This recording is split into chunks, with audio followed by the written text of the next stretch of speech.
Here are all of the things that I watch at Christmas as a spooky person who has a little bit of a thing for Krampus. Hello, welcome and welcome back to my channel. If you're new here, I'm Sinead and this is my spooky corner of YouTube, where I talk about the spooky books that I've read, the spooky things that I have watched, and I share some of the spooky shenanigans that I get up to on a day-to-day basis. And today, I'm bringing you my list of my favourite things that I watch during the festive season. The things that make Christmas Christmas for me, as a quite spooky person who probably should go to therapy. We're talking films, we're talking TV shows, and it's going to shock you that not all of these are desperately dark and depressing. No, I like a nice mix of things at this festive time of year, but they've got to have a little bit of a dark twist or something a bit off about them. And if you think I'm a mere spooky person with a blackened heart, just look at the Christmas ornament that I had made that has a picture of me, my husband, and all of our cats on it. There's Ben, there's me, there's all of the cats.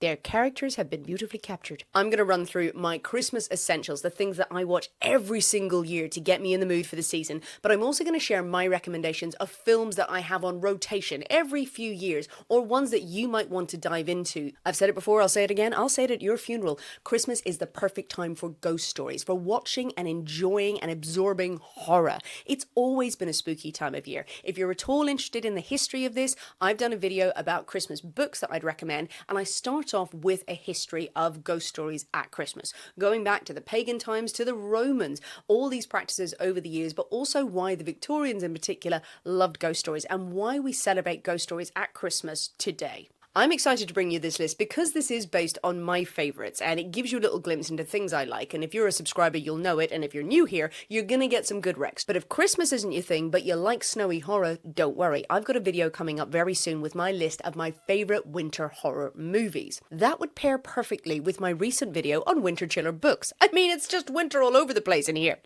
I don't know why I said that. I've got a playlist where all my book recommendations are in there, but for now you guys are here for the movies and I'm not going to keep you waiting. And I am starting out cozy, cute, the essential film that needs to be watched at this time of year. And I defy anyone to not be scared at certain points of this, and you may laugh when you hear the title. It is Muppet's Christmas Carol. It's not Christmas until there are no cheeses for these mices. What magic, what drug, what thing did they put into the Muppets Christmas Carol to make it so beloved that we are all obsessed with it at this time of year? Maybe some of you are out there going, I don't really care for it. Come on. You just watch it. Embrace it. It's great. The Muppets Christmas Carol works because it is faithful to Dickens' text. There are lines, of course, in the film that are taken straight from A Christmas Carol, which is a wonderful story, a wonderful ghostly story. The film does not lose the darker edge that Charles Dickens' original story had to it. Michael Caine, who chose to play the role of Scrooge in a film with Muppets, dead serious. Absolutely straight and dark and dour, and it's perfect. If he had hammed it up for a second, if he had gone over the top, it probably just would have relegated it into cartoonish realms. You're like, oh, okay, it's all fine. Like, the rest of the Muppet films absolutely love, and they're just, over the top. This somehow strikes the balance. The songs, the cavorting Marley appearing as the door knocker, all the innocence of the Ghost of Christmas Past, all the fun of the Ghost of Christmas Present, and the Ghost of Christmas Yet to Come. Was anyone else traumatized by that as a kid? Yeah, no. That terrified me. It doesn't shy away entirely from showing you the darker side that is at the heart of the story, of having Scrooge listening to people talking about his death in the future. Again, straight from the novel. This sort of jovial nastiness, all the humour, I think, in the Muppets becomes so twisted in that moment where he's being shown his future. Everyone laughing and joking suddenly becomes so dour. You can say I'm overanalyzing and it's not that deep from Muppets Christmas Carol. It bloody is. It bloody is. I love that film. I will watch it every single year. Let's sing along. Let's all go and watch it together. And Gonzo delivering that line, and Tiny Tim, who did not die, I will show you the text that has not in capitals. He delivered it as Charles Dickens wrote it. It's a given. Muppets Christmas Carol will be watched. It will be enjoyed. Moving on from a Muppets Christmas Carol, but still staying with a Dickens theme, I'm going to throw out my other favourite interpretation of Scrooge's story. It's Scrooged. Scrooged with Bill Murray, 1980s classic. I will absolutely watch that every single year. This takes the story of Ebenezer Scrooge and it puts it in the modern day for the 80s. Scrooge is now, played by Bill Murray, a TV executive, a nasty, horrible demanding, money-obsessed, everything that is wrong with capitalism figure who is creating a new version of A Christmas Carol to show on Christmas night live. And all he cares about is as many viewers as he can get and as much money as he can make. And he doesn't care about his friends. He doesn't care about his family. It's played out with great comic effect by Bill Murray, but it does have a lot of heart to it as well, without ever going too saccharine. It is dark and it is nasty in many places where Scrooge is learning his lesson, even with Bill Murray's brilliant one-liners and his deadpan delivery and his sardonic style. You still get a sense of terror with it, and that terror is about the bad choices you make. It's not just jump scares, it's not just shock value. There are a couple of genuinely unsettling scenes in this comedic film about Christmas, about making good decisions. Really, the homeless man, it's not nice, and it lingers in a way that makes you think about it, that says, no, we're not going to take you out of this and give you comedy again. You're going to sit with your feelings on this. It screams Christmas to me, and it's so enjoyable, as well as being unsettling when it needs to be. My next choice is not a movie, it is a TV special. It is now 100% the thing that I watch possibly first to get me in the mood for Christmas, to make me feel all of the joy of Christmas and horror.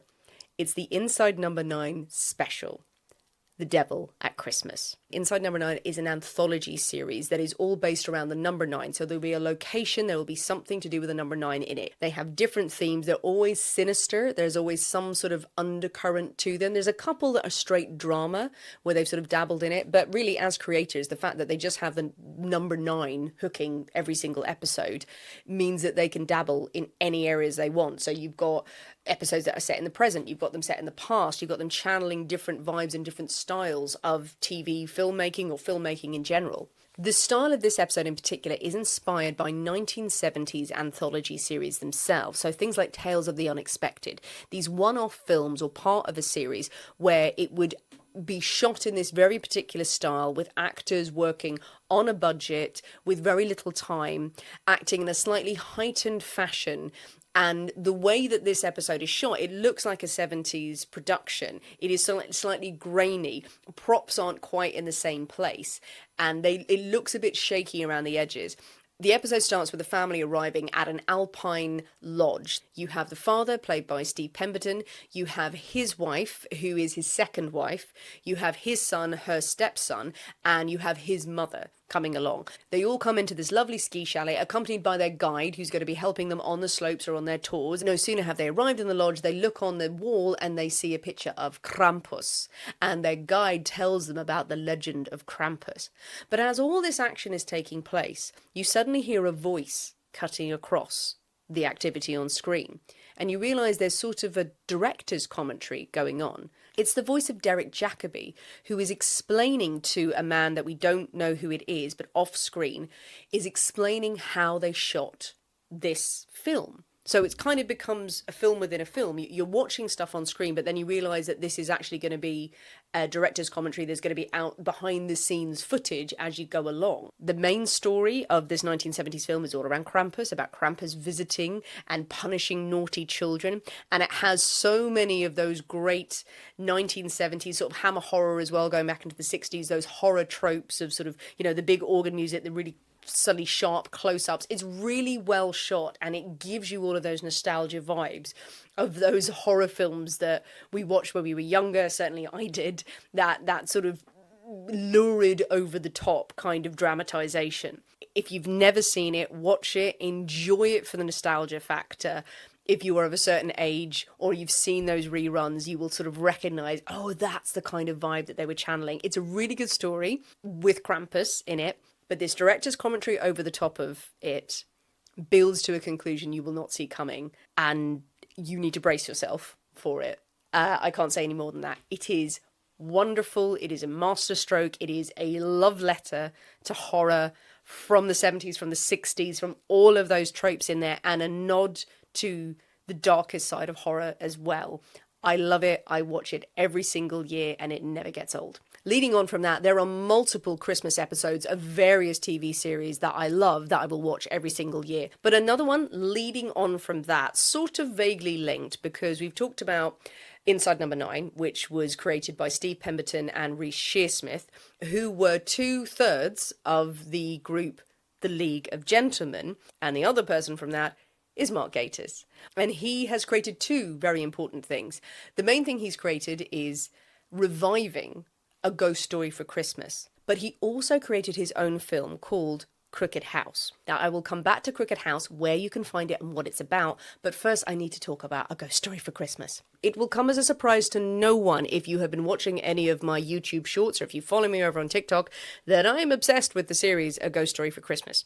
It was a limited series, an anthology series, inspired by the one-off film Whistle and I'll Come to You from 1968.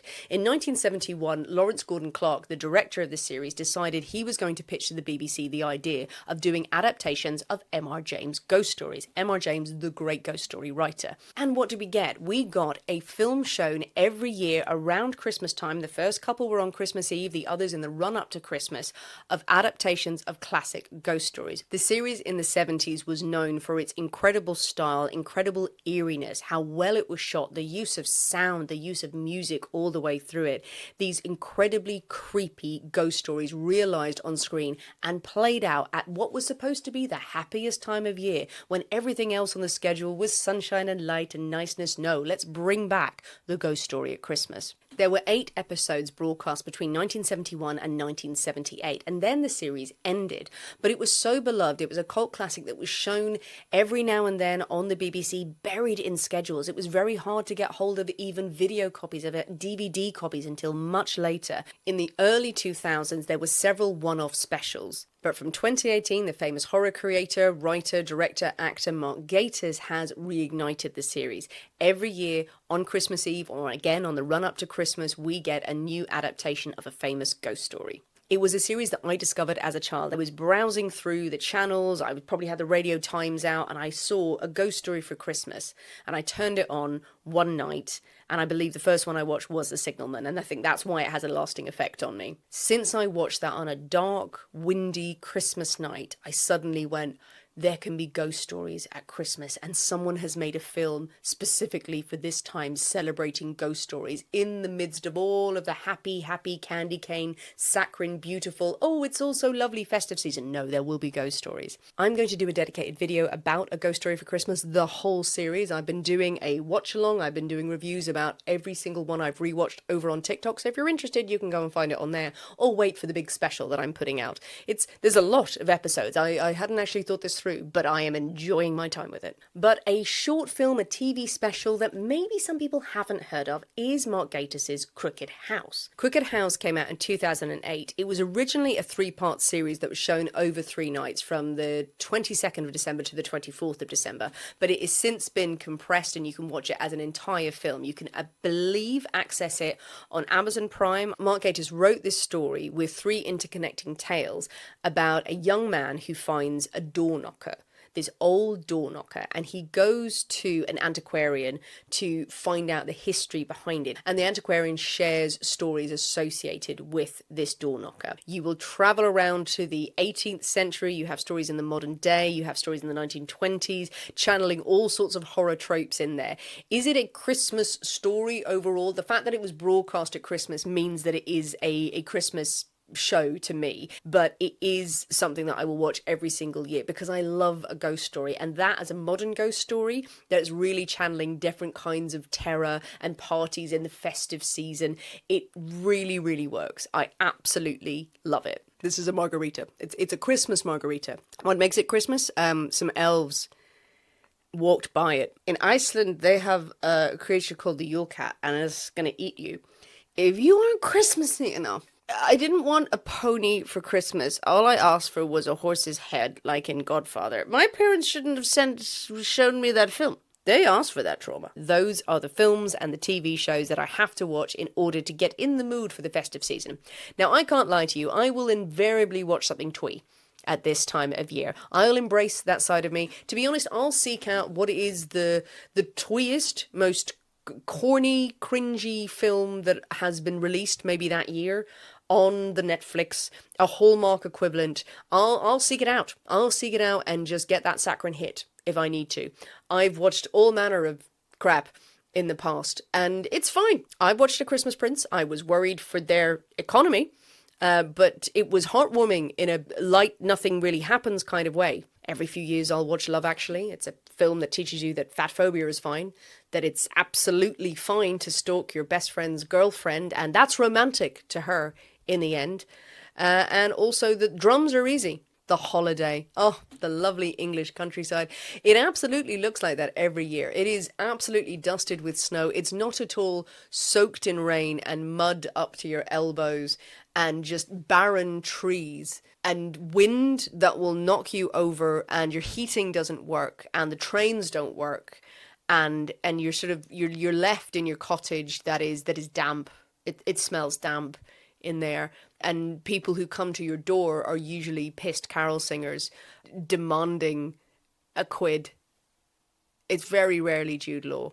Here's my recommendations of good spooky themed Christmas films. We are talking Christmas coded. They've got to have a Christmas connection somehow. There's a couple in here where I've gone a little bit loose, but trust me, it's me. You can trust me. There are a lot of Christmas horror films out there, and I will admit that I find a lot of them hit and miss. But the ones that I'd recommend, number one, I am a fan of Krampus. The 2015 comedy horror starring Adam Scott, Toni Collette.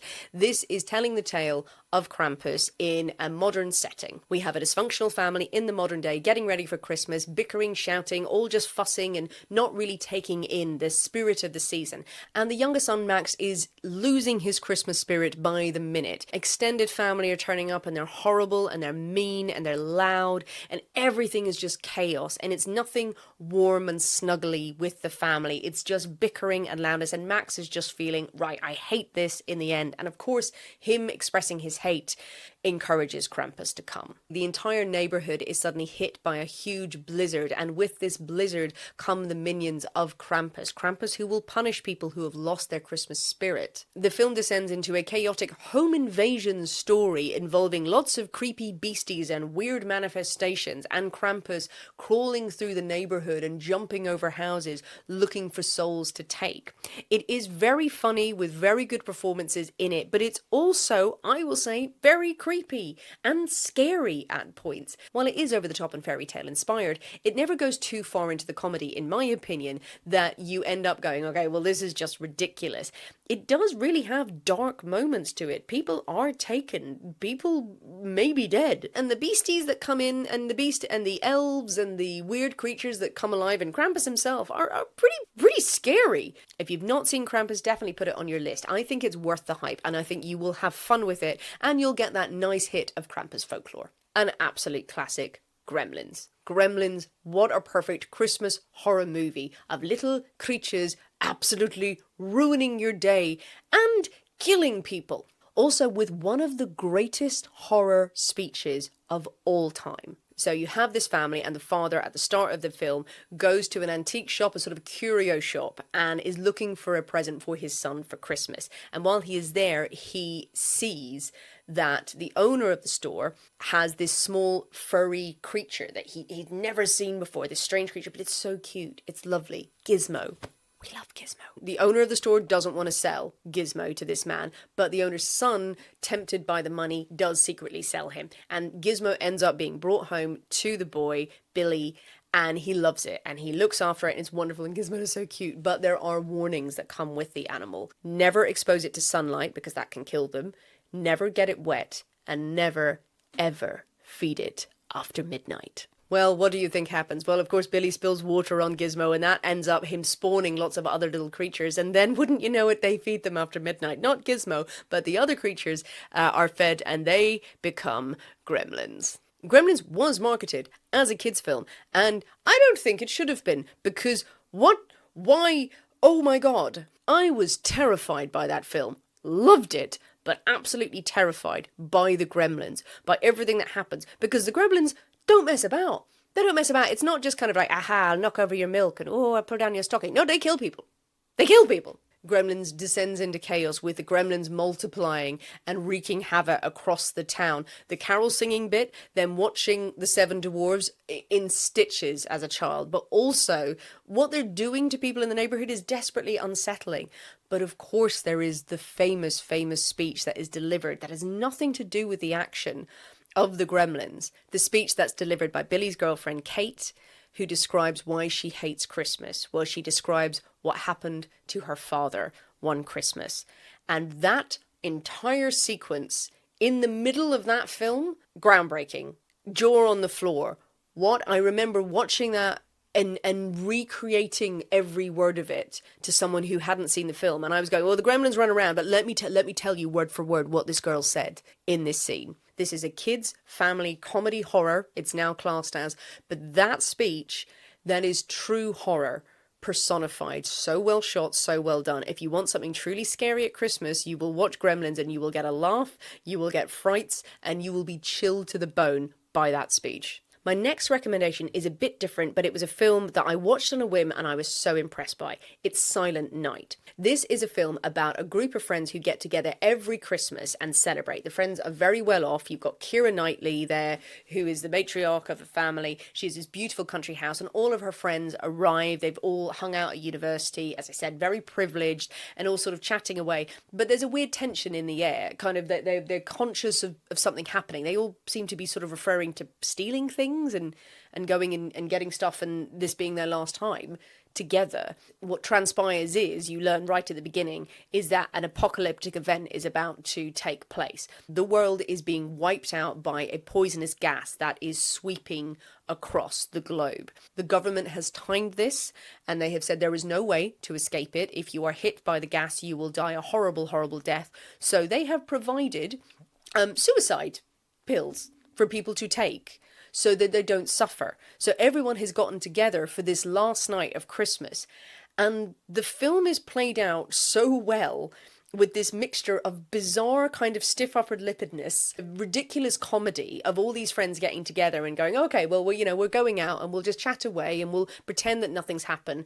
Different characters who are brought into this mix of friends, the girlfriends and the boyfriends and the people who've been on the outside, having very different reactions to it. And you also have the perspective of one of the young sons who is really struggling with the morality of everything that's happening. He's asking questions about who has been left out by the government scheme to make everything easier for the privileged who have money. And he's asking about, well, what is the real repercussion of all of this? It is an odd film in many ways because of how naturally everyone is acting in the face of this terrible event that is coming. And it's definitely coming in the film. You see the gas and you see all these news reports and everything. So it's absolutely happening.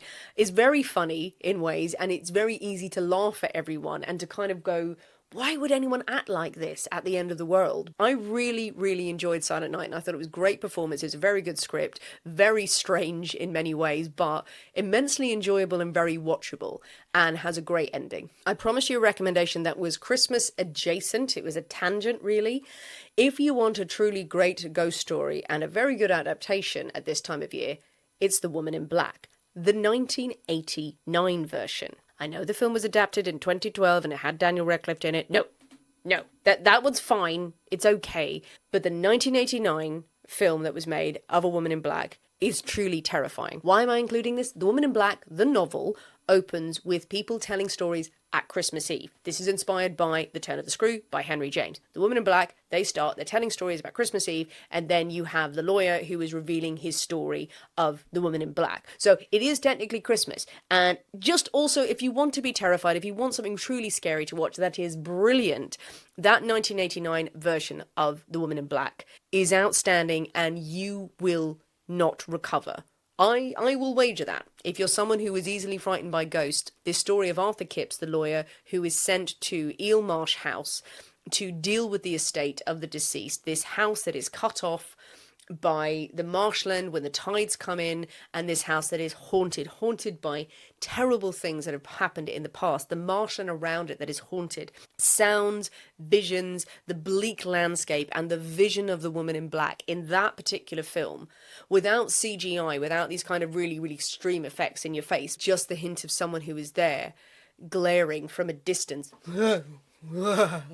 Those are my top recommendations of Christmas coded films that you can enjoy at this time of year, but there are many more out there, and this is where I really need your recommendations. I need you to tell me the favourite ones that you have seen. I've watched quite a lot, and I would recommend some of them for different reasons. One of the horror films of all time, the first slasher film technically, was Black Christmas, a 1974 film that is all around a serial killer stalking girls in a sorority house, and this is at Christmas time. What I'll say is the original Black Christmas is a brilliant horror film, but I find it particularly disturbing. And I say that as a horror fan who is not easily scared, and I know that's a flex that every horror fan says, I don't really get scared, but I find that's upsetting. Really, Black Christmas does get to me. I have not watched it many times since first seeing it. I watched it again this year because of the use of sound in it, because of the general material that's in it. It is a sorority house, as I said, with these girls staying there, and they keep getting obscene phone calls from this person who is just babbling the strangest, really distressing things down the phone. And it's the pitch of the voice, everything that is used in the sound there, it puts you on edge. It isn't a pleasant watch, but it is a brilliant horror film. Exercise caution if you're going into Black Christmas. I watched the remake when it first came out. I wasn't blown away by it, but I wouldn't mind watching it again just to get a second opinion on it. There was another version made in 2019, which I have not seen. What do people think about Black Christmas? It is a lot. But did you rate any of the remakes? Or would you go, no, evil? Very popular Christmas horror. This is much more of a thriller. It's not supernatural. It's Better Watch Out. I watched this fairly recently, and this is playing on the idea of a home invasion. You've got a babysitter looking after her teenage boy that she's supposed to be looking after. I don't know what you call the subject of babysitting. The baby, probably. But he's not a baby. He's a teenager. This is taking too long. Young girl looking after the teenager, and there is a threat of a home invasion. This goes to different places. It twists and turns. A lot of people talk about, oh, it went in directions I was not expecting. I think it's fine. I think it's a good twist on a Christmas thriller. It is over the top and it's funny in parts. I wasn't blown away by it. I thought it was only okay, but it is an interesting twist and it's watchable for a Christmas horror film if you prefer your horrors a little bit more thrillery rather than supernatural. Another one that focuses on Krampus lore is A Christmas Horror Story. This is sort of an anthology film that some people compare to Trick or Treat at Halloween. A Christmas Horror Story is several intertwining stories taking place on the run-up to Christmas where things are going very wrong at Christmas time. We've got Santa at the start and he is sort of war-beaten and battered because things have gone very wrong with the elves. But in the middle, you've also got different stories of some teenagers who are doing kind of a ghost hunt. You've got a family who went out to cut down a Christmas tree and the son disappears briefly and comes back a little changed. Are we talking maybe some fairy lore there? And these tales all sort of intertwine in quite bloody fashion and quite distressing in some parts of it, while also having murderous elves in there. I thought this film was fine. It wasn't world beating for me, but I did appreciate the fact that they wove in different elements of folklore into the film. A recommendation from someone on YouTube, I did watch Rare Exports. This is a Finnish film about a father and a son living in Finland, and there is a mountain area where there's some people doing an excavation and they seem to have uncovered something that was deeply buried there. And on this run up to Christmas, they may have unleashed something and they sense that it may be a darker twist on the Santa Claus legend. The premise of this film is strong. It's an interesting twist on it. It has some really interesting horror through it. And this play on St. Nicholas, on what Santa Claus is, on the elves. There's some really creative ideas in this film. I personally didn't think the film was that well executed. I think it lost focus at parts where it was trying to be really poignant and it kind of got a bit confused, but the core story of it is different and original, so it's worth it if you want to get an original tale. There you go, that is my rundown of all my favourite things to watch at Christmas time. The spooky movies, the spooky TV shows, anything that channels spookiness and Christmas together, I love. There are, of course, so many Christmas horror movies out there, spooky Christmas movies, spooky Christmas TV shows. I'm sure that I have missed out. If you have a spooky recommendation for this time of year, please drop it in the comments. Tell me what you love about it. Tell me the films that I should not miss out on and that I should be watching in time for next year or in time for the big day this year. I'll be sharing my favourite winter horror films very soon, as well as my rundown of all of the Ghost Story for Christmas films. Thanks for watching. Merry Christmas and stay spooky. Bye-bye.